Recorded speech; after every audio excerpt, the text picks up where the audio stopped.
السلام علیکم guys, welcome back to my YouTube channel guys. میرے چینل میں خوش آمدید۔ آج 8ویں کوشچن میں موجود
حملہ نہیں کرتی۔ جنگل میں جانے کے بعد بھی میل مٹول کو جنگل کو پوری طرح دیکھا نہیں جا سکتا، کیونکہ مینگرووز اور اس کی جڑوں نے پوری طرح چھپایا ہوا ہے۔ جنگل کے بیچ چھپا ہوا یہ ہے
پیڑ کو اچھی طرح اسٹڈی کرنے کے لیے یہاں کے مینگرووز کو کاٹنا بہت ضروری ہے۔ بیسیکلی یہاں یہ کام تو امپاسبل نہیں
एक चमत्कार से कम नहीं था। उस दौर में बनाना वाकई कोई चमत्कार से कम नहीं था। एक तरफ आज की इतनी एडवांस टेक्नोलॉजी की मदद से दुबई के आइलैंड भी पानी की नजर हो रहे हैं और दूसरी तरफ नेल मडोल में बसने वाले 800 साल पहले मैड आइलैंड में शहर बनाए बैठे थे। आपको ये बात जानकर हैरत होगी, तमाम स्ट्रक्चर में लगे ये वजन 7 लाख टन से भी ज्यादा बनता है। ये इतना ही वजन है कि एयरक्राफ्ट कैरियर का वजन होता है, या फिर दुनिया की सबसे बड़ी फ्राइट ट्रेन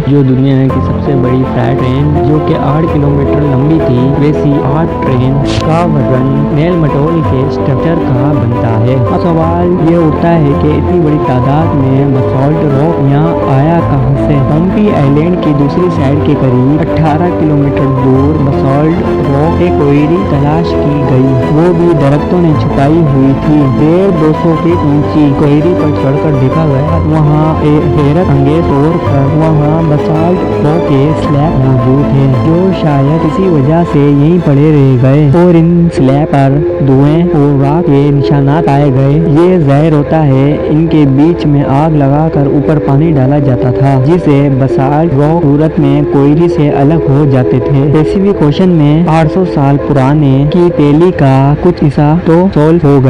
अब बात ये जानने की कि इन पत्थरों को क्वारी से अब वारी थी ये जानने की कि नेल मटोल में 1800 किलोमीटर दूर इन पत्थरों को कैसे लेकर जाया जाता था। जैसा कि आपने ये जाना कि एक पत्थर 5 टन 70 टन तक वजनी है। इतना ज्यादा वजन पोम्पी आइलैंड के बीच से लेकर जाना नामुमकिन है, क्योंकि स्टोन कोइनी नीचे पहाड़ों ने रास्ता रोक रखा है। इसका एक ही तरीका हो सकता है कि यहाँ से इन पत्थरों को ओशन तक पहुँचाया जाता था और फिर आइलैंड की दूसरी साइड बोर्ड पर पत्थरों को रख के पानी के अंदर से गुजारा जाता था और फिर आइलैंड की दूसरी साइड पर इन पत्थरों को किसी बोर्ड के अंदर रख के पूरा गोल घूम कर नेल मडोल तक पहुँचाया जाता था। इस थ्योरी को साबित करने के लिए नेल मडोल के साथ सी फ्लोर को सोनार स्कैनिंग से सर्च किया गया। वहाँ 300 फुट की गहराई में कुछ ऐसे ऑब्जेक्ट हुए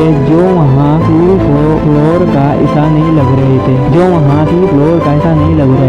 मालूम पड़ा कि सॉल्ट रॉक के पत्थर ओशन के फ्लोर पर भी मौजूद है, जहाँ के दौरान समंदर में गिर गए थे। ये पिलर्स इस बात का सबूत है नेल मडोल के अंदर इतने भारी पत्थर समंदर से ही लाए जाते थे। नेल मडोल पर सर्च के दौरान कुछ नया देखने को मिल रहा था। रिसर्चर का ख्याल है अगर यहाँ रहने वाले उस दौर में इतने भारी पत्थरों को समंदर के रास्ते ट्रांसपोर्ट कर सकते थे, इसका मतलब है कि वो वहाँ दूसरे आइलैंड पर भी गए होंगे। पोम्पी आइलैंड से 15 किलोमीटर दूर एंड अटोल आइलैंड का जायजा लिया गया। वहाँ पर भी कई मकामात पर बसाल्ट रॉक के पत्थर और ढेर सारे सकाओ स्टोर नजर आए। यानी कि ये कोई मामूली लोग नहीं, बहुत कैली लोग थे, बहुत ज्यादा स्किल्ड लोग थे जो 800 साल पहले भी समंदरी लहरों का सामना कर सकते थे। रिसर्चर्स ने पोम्पी आइलैंड का जायजा लिया गया तो उन्हें स्टोन वॉल में एक साइट नजर आई जहाँ पत्थरों पर मुख्तलिफ कार्विंग्स हो रखी थी और ये कार्विंग्स 2000 साल पुरानी है, जिनमें एक अनोखा सिंबल भी तराशा हुआ देखा गया। हैरत की बात यह है ऐसा ही सेम सिंबल 3600 किलोमीटर दूर आज के न्यू कैलेडोनिया में भी देखा जा चुका है। यानी ये सिंबल जिस किसी ने भी बनाया था उनके लिए समंदरी सफर बच्चों का खेल था। इतना बड़ा सफर बगैर GPS और बिना इन्वेस्टमेंट के करना और कई सदियों पहले मैंग आइलैंड के ऊपर इतने बड़े स्ट्रक्चर बनाना, ये जाहिर करता है कि यहाँ उस दौर की वोटिंग एलीट रहती थी। पर अभी तक ये किसी को भी मालूम नहीं है इतना बड़ा सिस्टम ये छोड़कर चले कहाँ गए। ये किसी को भी मालूम नहीं है कि इतना बड़ा सिस्टम ये छोड़कर कहाँ चले गए। क्या यहाँ नेचुरल डिजास्टर आया था या फिर इनको समंदर निगल गया। उम्मीद है ये वीडियो भी आप भरपूर लाइक और शेयर कमेंट करेंगे। जब तक के लिए अगली वीडियो में मिलते हैं।